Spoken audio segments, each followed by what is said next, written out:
Les experts, Rodolphe Martinez. Isabelle Vénard d'Optimisation Mémoire est notre invitée ce matin. Toutes vos questions au 05 56 19 10 10. La question de la mémoire. Alors que je vous présente tout d'abord, Isabelle, vous êtes psychologue de formation et donc depuis un certain nombre d'années, à travers ces ateliers, vous aidez des profils très différents, d'ailleurs, jeunes, moins jeunes, plus âgés, effectivement, à améliorer leurs capacités et à déstresser devant ce problème de la mémoire. Première question. Qu'entend-on par mémoire, ou plutôt comment vous l'abordez, ce problème de la mémoire ? Alors, si vous voulez, déjà j'aurais voulu tout de suite rebondir par rapport à un mot, travailler sa mémoire. Dans le cadre de notre association, nous travaillons la mémoire, mais nous jouons avec la mémoire. Donc c'est une approche ludique. C'est une approche ludique, agréable et conviviale. Voilà, donc la mémoire, aujourd'hui, nous la travaillons de différentes manières. Mais avant de vous expliquer, je vais vous redéfinir de quelle mémoire on parle. C'est justement la question que je vous posais. Voilà, donc je vais y répondre. Allez-y. Alors la mémoire, si vous voulez, il existe différentes mémoires. Il y a la mémoire nucléaire, la mémoire immunitaire, la mémoire informatique. Il y a la mémoire autobiographique, les personnes qui écrivent leur mémoire. Et il y a la mémoire collective. Nous, dans ce cadre-là, on va parler de la mémoire cognitive, mémoire intellectuelle. La mémoire de la connaissance, de l'apprentissage. Tout à fait. C'est en fait des mécanismes qui vont nous permettre d'enregistrer des informations, de les stocker dans notre cerveau et de les rappeler. En fait, ça correspond aux 3 phases de mémorisation. Alors, puisque vous dites stocker dans le cerveau, il faut bien savoir qu'il n'y a pas de zone particulière pour la mémoire. On stocke un peu partout dans le cerveau. Alors, ce qu'il y a, déjà, on va stocker à travers nos 5 sens. On va collecter les informations. On a 5 sens: visuel, auditif, olfactif, gustatif et kinesthésique, et par rapport à ça, on va développer soit une mémoire un peu plus visuelle, soit une mémoire un peu plus auditive, voire autre. Mais chaque type de mémoire se complète. Au niveau du stockage dans le cerveau, on va quand même retrouver des zones spécialisées dans le stockage, notamment au niveau des hippocampes, où là vraiment c'est la zone centrale de la mémorisation. Isabelle Vénard, vous restez avec nous jusqu'à 9h40. Nous parlons de la mémoire, comme vous l'avez dit, une approche ludique pour travailler sa mémoire, pour améliorer ses capacités. Ça peut être utile en cas d'examen, ça peut être utile aussi lorsqu'on a l'impression que ça flanche un peu, ça peut être utile aussi dans les périodes de stress, parce que là, on a plus facilement tendance à perdre sa mémoire. Donc, si vous voulez témoigner, si vous voulez...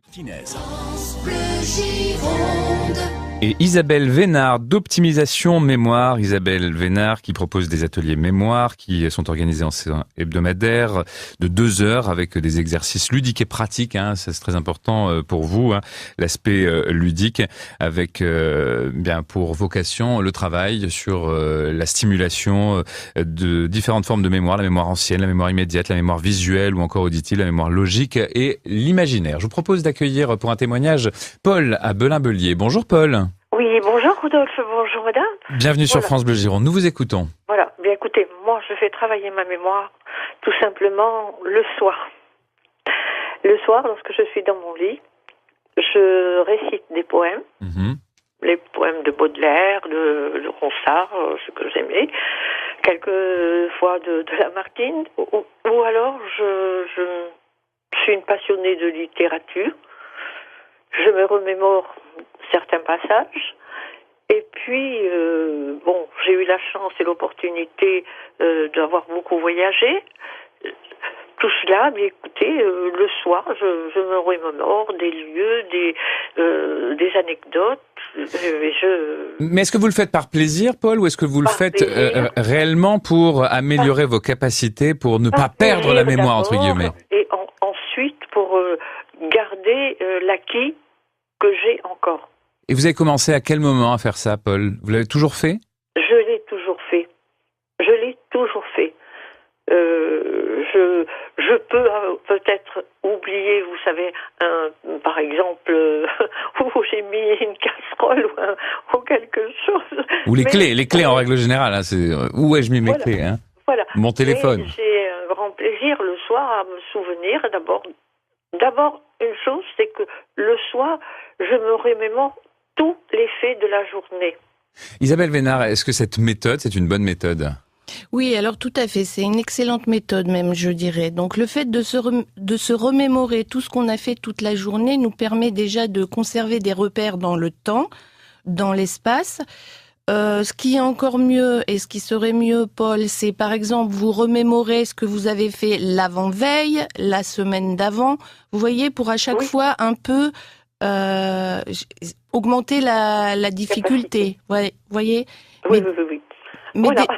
Mais déjà, ce que vous faites, c'est très très bien. Par ailleurs, le soir, effectivement, pour mémoriser, pour jouer avec sa mémoire, c'est toujours positif de se camper, de s'installer dans de bonnes conditions, car on mémorise et on fait travailler sa mémoire, on joue avec sa mémoire lorsqu'on est bien. La mémoire, c'est aussi un bien-être et c'est une manière de vivre. Et puis c'est très rassurant d'avoir de la mémoire. Hein. Voilà, être bien calé sous les oreillers, avec les oreillers. Eh bien, écoutez, moi j'éprouve beaucoup de plaisir, puis je continue de faire de la lecture, d'être passionné d'histoire. Voilà, écoutez, c'est la vie. Et ben voilà, vous avez bien raison. Donc, et en plus, vous avez choisi les poètes, pourquoi pas. Hein, je vous recommande sur votre table de chevet Rilke. Hein, c'est bien aussi Rilke pour. Voilà, je m'en souviendrai. Merci beaucoup, Paul, pour votre témoignage. Je vous en prie, bonne journée. À bientôt, au revoir. Vous restez avec nous, Isabelle Vénard, et nous vous accueillons bien sûr avec plaisir jusqu'à 9h40, hein, si vous voulez, comme Paul, témoigner ou poser des questions, savoir quels exercices vous pourriez mettre en place pour améliorer vos capacités de mémoire. Les experts consacrés à la mémoire ce matin sur France Bleu Gironde avec notre invitée Isabelle Vénard qui propose différents ateliers pour acquérir des stratégies d'attention et de concentration et donc pour améliorer ses capacités de mémorisation. Juste avant d'accueillir Christine, on le disait en tout début d'émission, des profils assez différents hein, qui viennent vous voir, qui viennent travailler leur mémoire. Quel est le profil parmi les personnes qui viennent vous voir, des gens très jeunes, des gens beaucoup plus âgés ? Écoutez, il y a tous les profils, ça peut être des enfants, des adolescents, des adultes et des seniors. Il y a vraiment les quatre catégories de public. Chez les enfants et les ados, des problèmes de concentration surtout ? Alors effectivement, c'est beaucoup plus des problèmes d'attention et de concentration, comme on sait que c'est le premier stade de la mémoire. Si vous n'êtes pas attentif et concentré, vous ne pouvez pas mémoriser. Plus le sommeil, hein ? Plus le sommeil, et comme je disais tout à l'heure, la mémoire c'est un bien-être, une hygiène de vie. Il va y avoir le sommeil, le stress, l'alimentation, l'environnement familial, tout va jouer autour de la mémoire. Je vous propose d'accueillir Christine sur France Bleu Gironde. Bonjour. Oui, bonjour. Vous nous appelez du Bouscat. Oui, du Bouscat, voilà, bonjour.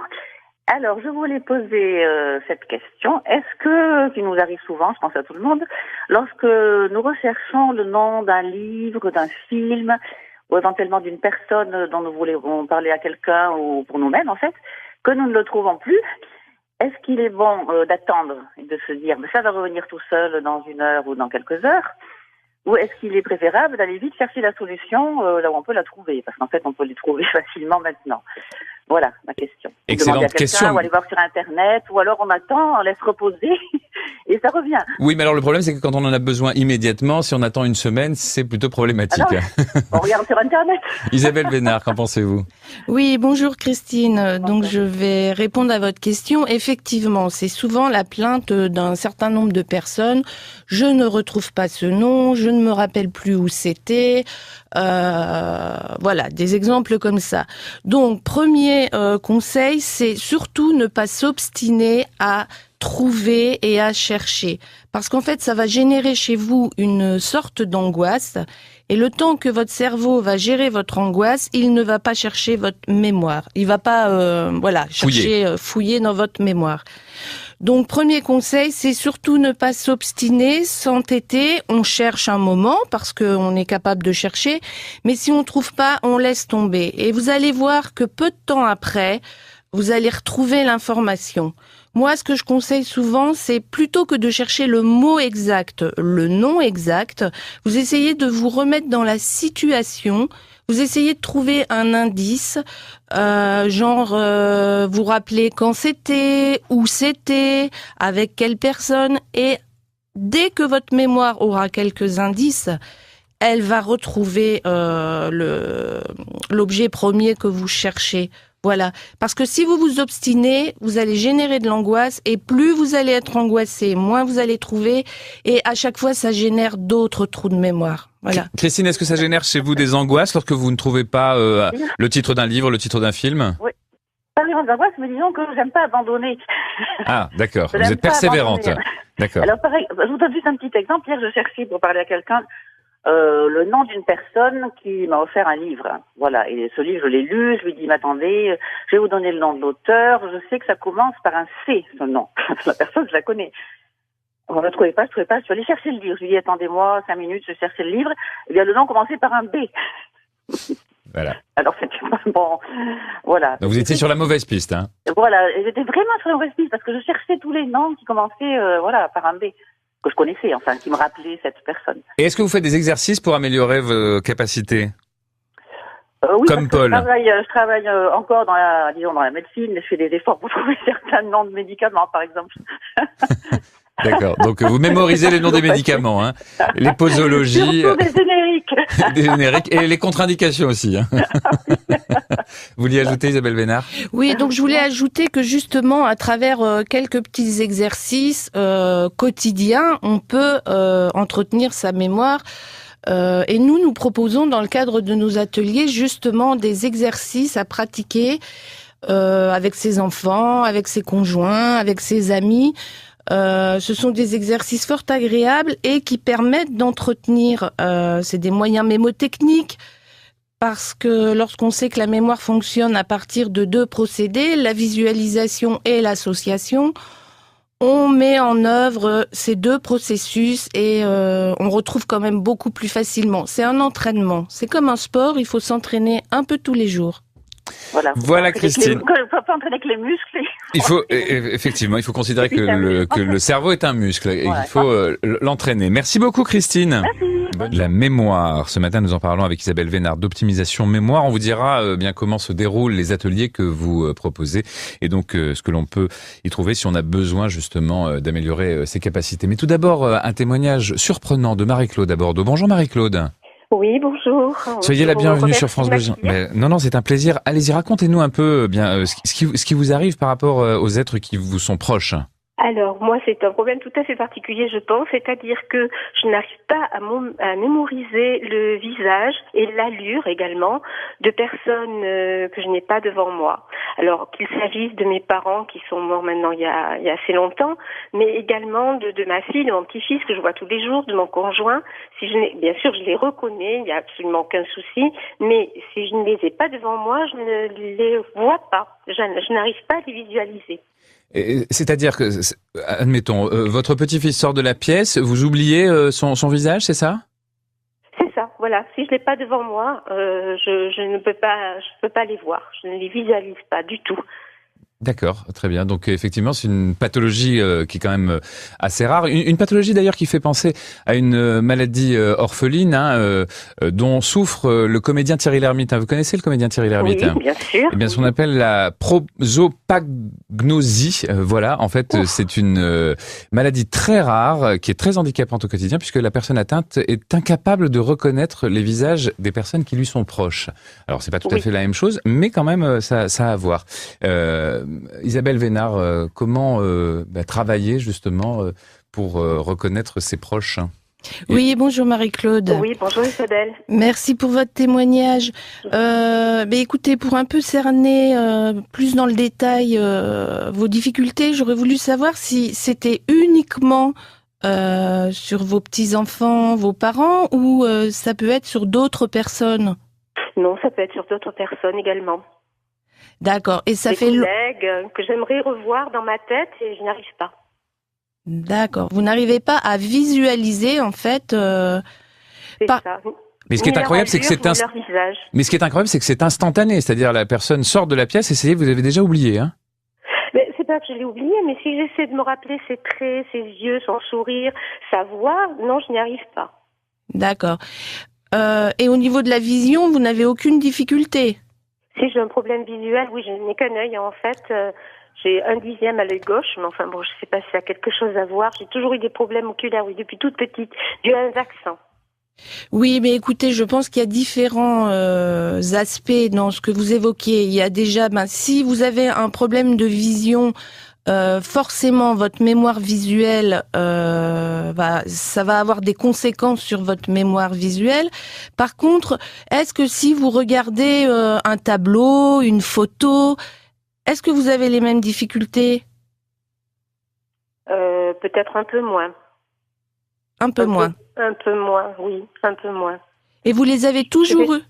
Je verrai l'ensemble. Oui, je pense que je l'ai toujours eu, oui. Oui. D'accord. J'ai perdu mon père très tôt et ça m'a beaucoup gênée parce que même pour penser à lui, quoi, voilà, ça gêne beaucoup dans ces moments-là. D'accord. Alors, si vous voulez, je pense que c'est un imbroglio de variables qui jouent autour de votre mémoire. Vous avez votre problème de vision, vous avez une forte émotion autour des photos. Donc, autour du souvenir. Autour du souvenir, moi je pense que je peux pas vous donner de conseils comme ça abruptement parce que je pense qu'il y a trop de variables qui viennent interagir. Mais par contre, ce que je peux vous proposer, c'est de consulter un spécialiste. Vous avez déjà consulté, Marie-Claude? J'en ai parlé à un neurologue qui me voit de temps en temps pour autre chose. Mais bon, jusqu'à maintenant, personne n'a trouvé de réponse, non. D'accord, très bien. Non. Oui, parce que je pense qu'il y a à la fois un côté anatomique et médical et à la fois un côté par rapport à votre personnalité et votre vécu. Donc c'est vrai que ces deux choses interagissent et il faudrait trouver un équilibre. Mais persévérez parce que je pense que vous pouvez trouver des solutions. Marie-Claude, en tout cas, merci beaucoup pour ce témoignage sur France Bleu Gironde. D'ailleurs, j'ajoute que si vous connaissez, vous qui nous écoutez, des personnes qui seraient dans le même cas que Marie-Claude, et si des solutions ont été trouvées, vous pouvez bien sûr nous appeler au 05 56 19 10 10 pour proposer des pistes que nous relayerons et que nous proposerons à Marie-Claude. Bonne journée, Marie-Claude. Merci beaucoup. Bonne journée à vous. Bonne journée. Merci. Au revoir. Ah oui, la mémoire, c'est compliqué quand même. Hein. C'est très compliqué parce qu'il y a multiples variables.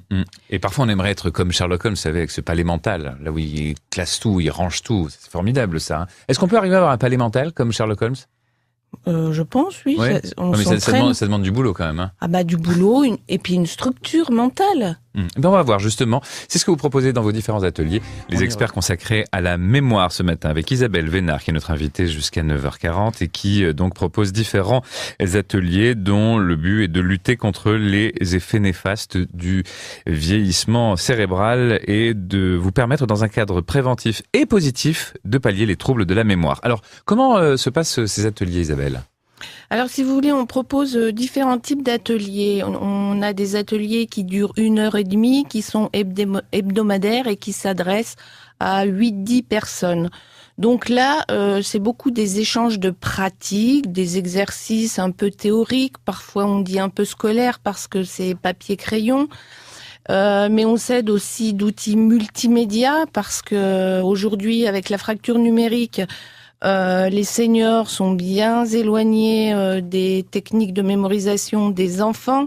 Donc on essaie aussi de créer de l'intergénérationnel. D'ailleurs, à ce propos, on a réalisé une action avec la mairie de Bordeaux dans une bibliothèque où on a rassemblé des seniors et des jeunes autour de l'outil informatique pour travailler la mémoire.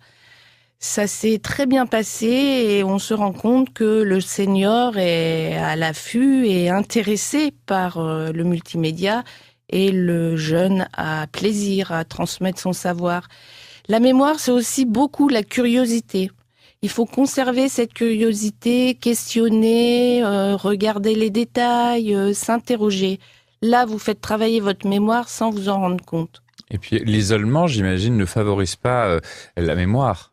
L'isolement, justement, va favoriser le déclin de la mémoire parce que ne serait-ce que d'avoir des relations, c'est discuter, c'est chercher ses mots, c'est construire ses phrases, c'est aller rechercher ses souvenirs.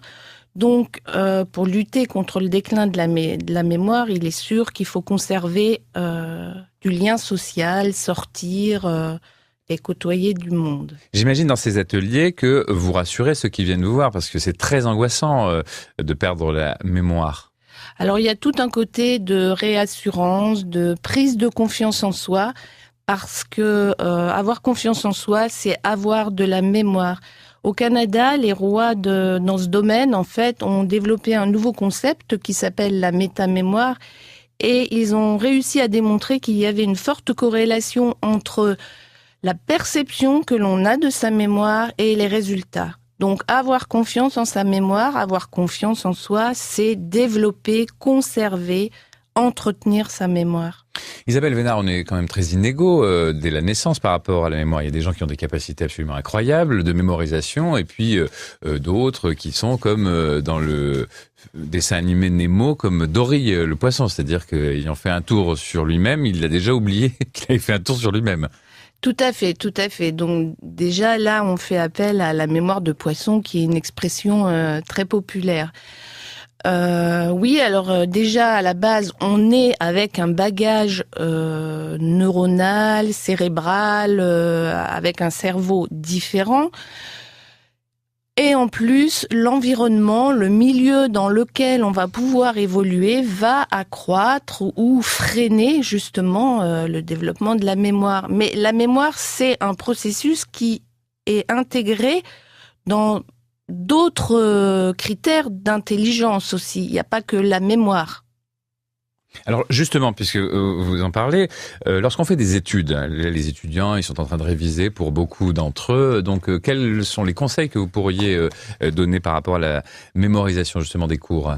Alors, par rapport à la mémorisation, si vous voulez, il est très important déjà d'avoir une bonne capacité d'organisation, de planification. La mémoire aime l'ordre. Elle a besoin d'indices pour fonctionner. Et si ces indices ne sont pas structurés, on va pas les retrouver. Préparer ses examens, c'est aussi avoir une bonne hygiène de vie, c'est bien dormir.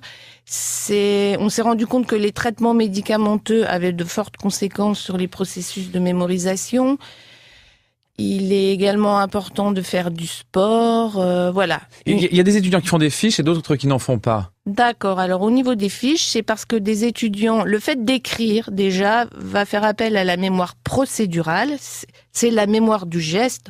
Au même titre que l'on a appris à faire du vélo, du piano. C'est une mémoire qu'il faut entretenir, la mémoire du geste. Donc, le fait d'écrire fait déjà fonctionner un type de mémoire. Après, lorsque c'est écrit, on va le voir. Donc là, on va sursolliciter notre mémoire par le visuel. Et en plus, il y a même des étudiants qui, en écrivant, vont parler. Donc, ils vont solliciter leur mémoire auditive. Donc là, on va avoir un cocktail, je dirais, de réseaux de mémorisation. Est-ce que vous avez déjà rencontré des gens hypermnésiques, c'est-à-dire des gens qui n'oublient rien ? Pour être franche, non. Je n'en ai jamais rencontré dans le cadre de ma profession. Non, je n'en ai jamais rencontré. Alors, ce sont des capacités qui font rêver, mais en même temps, c'est assez terrible de ne rien oublier parce que notre mémoire est ainsi faite qu'elle efface aussi ce qu'il est nécessaire d'effacer. Oui. Donc, on efface, c'est normal, c'est humain, au même titre que on a le droit d'oublier et qu'il est parfois très utile d'oublier. Pour revenir sur l'hypermnésie, je pense que